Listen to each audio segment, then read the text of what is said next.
What's up, everybody? Thralls of Metal, Jammin Jon here, bringing you the top 10, my top 10 albums for the year 2022. Again, what an incredible year 2022 has been for music, for death metal, for metal in general. It's been a pleasure and an honor to go over as many albums as we have. And the gems that I've found are truly gems indeed. Some of the best albums I think I've listened to, at least in recent years, if not ever, have been in 2022. Absolute beasts. I'm just gonna get right down to it. Number 10, Cosmic Putrefaction, Crepuscular Dirge for the Blessed Ones. I love this band pretty much right off the bat when I found them because of their style of music.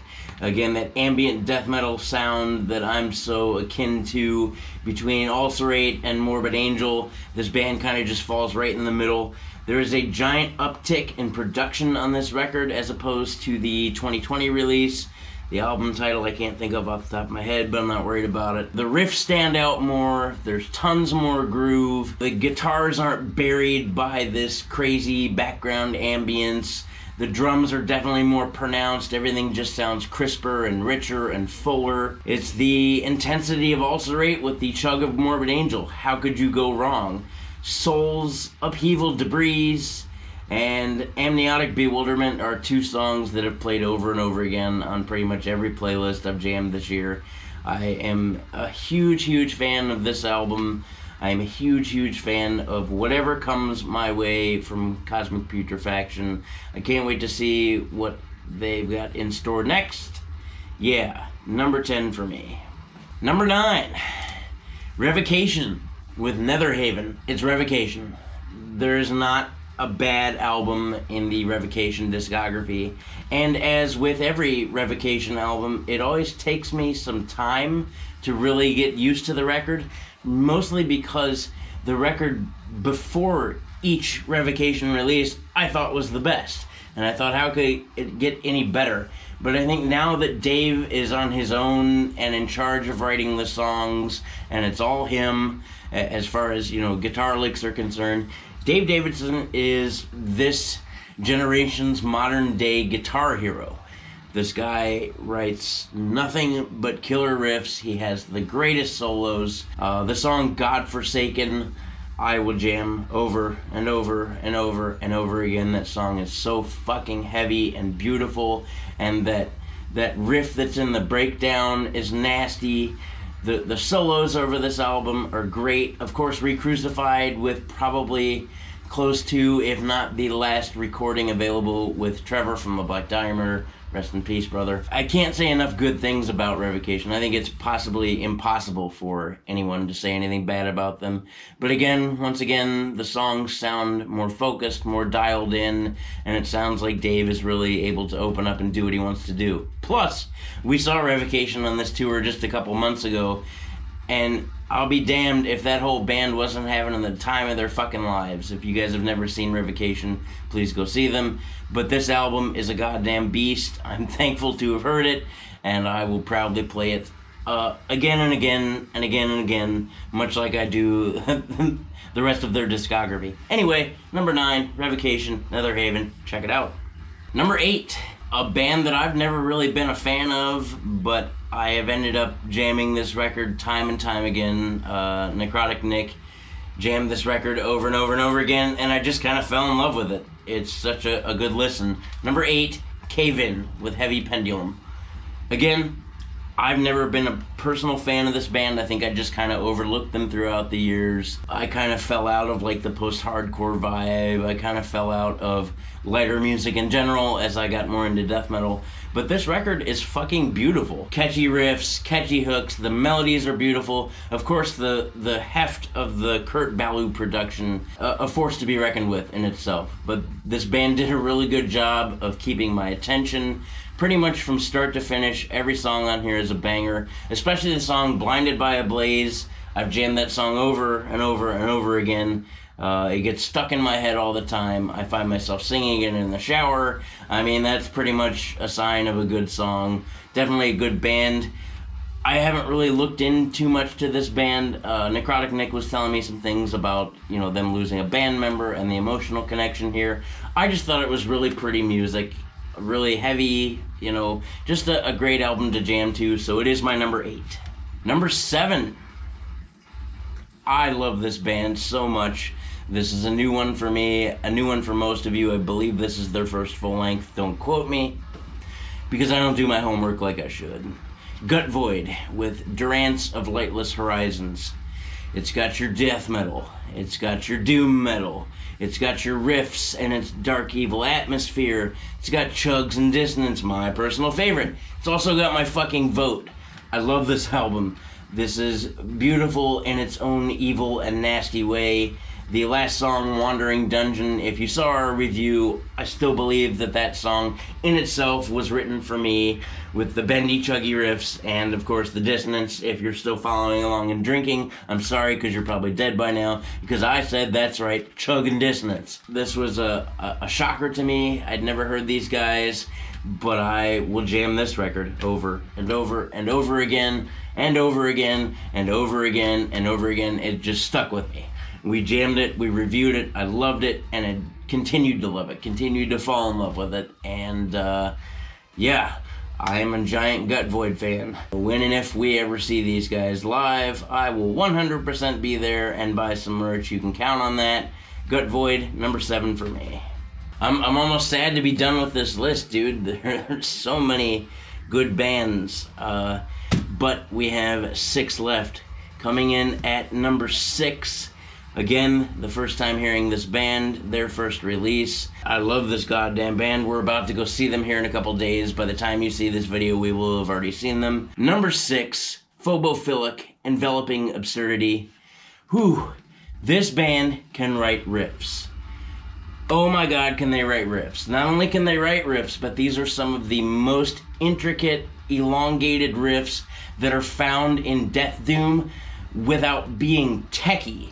Like, normally you think of massive giant riffs to be really techie and noodly and whatnot. The ascending melodies, descending melodies, there's no stone left unturned as far as riff writing, as far as song structure. The drums on this record are fucking insane. Of course, you know me, I'm a slut for chugs and all things nasty, grimy, dirty death metal, and that's what this record has.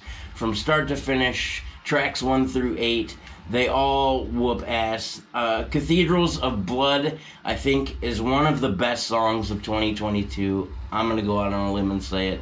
If you haven't checked out Phobophilic, 100% check out this album, and definitely check out Cathedrals of Blood. I love that song. I love the overall vibe of this record. I can't wait to see these guys live. I can't wait to see what comes next.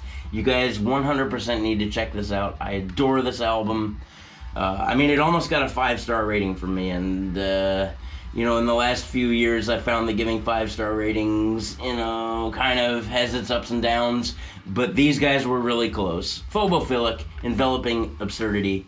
Get it, listen to it over and over again, play it for everybody you know. They deserve everything good that is coming to them. Number 5. I wasn't surprised at all when I heard this band. I kind of knew what I was getting into. Hoth, with All That Was Promised. Alright, and when these guys came out, of Rotten Ruin, when I heard that album, I thought, I don't know how the hell they're going to top this album, because everything about that album was pure perfection. These guys, I would call them Bloodbath Worship, easily. They've got all the staples of Bloodbath, but they add a whole lot more in this record. They focused a little bit more on atmosphere in this album. They definitely took kind of a black metal approach, which I'm finding out to be really great. But these guys are incredible musicians. The riffs are in here aplenty. The chugs are aplenty. The drum work is almost flawless. The drummer of Hoth is insane. Gnosis, Lithopadic, Death Complex, All That Was Promised, Name Them Yet Build No Monument. Just everything on this record is amazing. I love this band. I can't wait to see what they do next. This is definitely number 5 for me. Probably would have been a little higher if a couple albums hadn't beat it out. Let's get to those. Also, my first rendezvous with this band, definitely not my last. It definitely caused me to go back and look at other albums. But this album, most specifically, White Ward with False Light. I have really never heard anything quite like this outside of maybe Between the Buried and Me, who obviously are more prog than death metal or black metal, all the things encased in here. So many genres touched on in the first song alone. In Leviathan alone, they touch on death metal and prog and black metal and that sexy, sexy trumpet. Who knew that adding in a smooth, sexy trumpet into a death/black metal project would be the way to go? But these guys did it so well. I love every song on this album. I love the smooth sax and the trumpet and the LA noir and the death metal and the chugs and the black metal and the ambience and the dissonance, and everything I love about metal is all encased in this album, and it's beautiful from start to finish. I highly, highly, highly recommend White Word if you have not checked them out. I can't say enough good things about this band.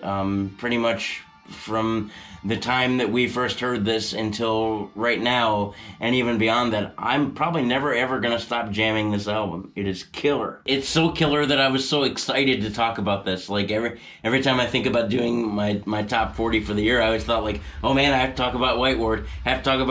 White Word fucking rules. I really adore this album. I'm gonna stop gushing and move on. But yeah, kick ass. Love it. Number 3, a band that I found, last year, maybe 2020, I don't remember. All the pandemic time seems to just smush together. Number 3, though, Tribal Gaze with the 9 Choirs. I know you probably heard us say it in the review that they lost a little bit of the melody that was going on, maybe even melodic hooks, as if this band could have them. I don't give a crap. The more time I spend with this album, the more I love it. Meat and potatoes heft. Just, this is yet another band where you think of when somebody says, I want to listen to something heavy. And I used to go for things like even the Acacia Strain when I'd go for heavy, like, oh, these are some heavy riffs. Or then you go to things like Suffocation or Cannibal Corpse where you get knocked down, heavy-ass riffs. These guys know how to write heavy riffs and heavy songs, and they don't give a fuck about anything except heavier than the next thing. Just take everything that you love about Suffocation and just turn it into all the breakdowns. Or take everything that you love about, Undeath or Sanguicinabog or 200 Stab Wounds and just knock it down to all the breakdowns. And that's this band. Song after song after song of just beating you in the ass with a hammer or a sledgehammer or kicking a chair at you at full force. This is like getting hit by a truck. I fucking love Tribal Gaze. They can do no wrong. Can't wait to see what comes next. But this album whoops ass. So it takes my number 3, no questions asked. Number 2. There was a toss-up for number 2 and number 1. I couldn't decide where I wanted to go. But number 2, Voivod with Synchro Anarchy. There's no way that something this chaotic can be this cohesive and this catchy. First of all, if you've seen our review, I think I gave this 5 stars. I'm not 100%. I may have given it 4 or 5. I also may have given it 5. I think Necrotic Nick did the same thing. These guys are musical masters of their kind. There's just nothing else like Voivod. The craziest prog on the face of the planet. And this record doesn't make any sense. And for that reason, I love it. The title track, Synchro Anarchy, Mind Clock. Mind Clock is a mind fuck, but it is amazing. The production on here is amazing. You can hear everything crystal clear as day. Nothing is buried, although it should be. It doesn't make any sense, but it makes all the sense in the world. This is everything that I love about prog music. Prog music is supposed to be a progression of sound, a progression of thought. I don't even know how to describe this album, but I've listened to this nonstop. First of all, I love Voivod. I loved seeing these guys live. It made even less sense when I saw them live, but it was still amazing. They have a banger here. I don't even know what to say. I'm confused now as I talk about it, and I've been prepared to talk about this record for a long fucking time. Just musical perfection. In the sense that this doesn't make any sense. I just feel like I'm babbling, but that's kind of how I felt when listening to this record. It was just kind of, it melted my brain, and I think even talking about it now, it's still melting my brain. So, number 2, this record is amazing. that brings us to number 1. My number 1 for me ended up being kind of a shocker, because when I initially listened to it, I was like, it's alright, but I wasn't like 100% a fan of every song on the album, and I thought, well, it'll grow on me. It kept appearing in playlists, and the more I listened to it, the more I fell in love with it. And I've always kind of been a fan of this band anyway. My number 1 for 2022, Archaic, with Labyrinth of Hungry Ghosts. I've been a fan of this band since, what is it? I believe it's called Metamorphosis, whatever the second album is. I believe it's Metamorphosis. Anyway, been a fan of this band since then, and then Lucid Dawn came out and whooped my ass. And then, the record in between was alright. This record, I think, is tech death perfection. First of all, these guys write wonderful, incredible techie riffs that are noodly, but they're not noodly in the sense where they're annoying. The guitar playing on this album is amazing. I think these guys are highly underrated as far as guitar players are concerned. Nate Bigelow on the drums, the drum performance is amazing. Wayward Opulence and the Vertical Road, dude, that riff, that breakdown riff at the end of Vertical Road is an amazing, wonderful, bendy, fucking nasty riff. I don't know, I just bang my head over and over and over and over and over again to this. I've listened to this record probably 250, 300 times. It's been on repeat. I fucking love it. Great job, Archaic. I'm very impressed. I'm very proud to say that this is my number 1. You guys deserve the praise. Archaic, Labyrinth of Hungry Ghosts. That, ladies and gentlemen, brings me to the end of my top 40 albums for 2022. Once again, it's been an absolute pleasure to listen to all these albums. I probably could have gotten away with a top 50. I just want to give a shout out to Maul. That record was fucking amazing. There's a couple more that I can't think of. Escuela Grind was fucking amazing. Good job. There's a lot that I think I could have still put on my list, but these are the top 40 that stood out to me, that I've jammed over and over and over again, that I'm proud to add to my ears and my listening repertoire and my memory and all that jazz, all that wonderful stuff that makes all these albums amazing. So, if you like what you saw, please hit the like button, please hit the subscribe button, because why not come join the Thralls family? We're getting to be a pretty big fucking family. We love you guys.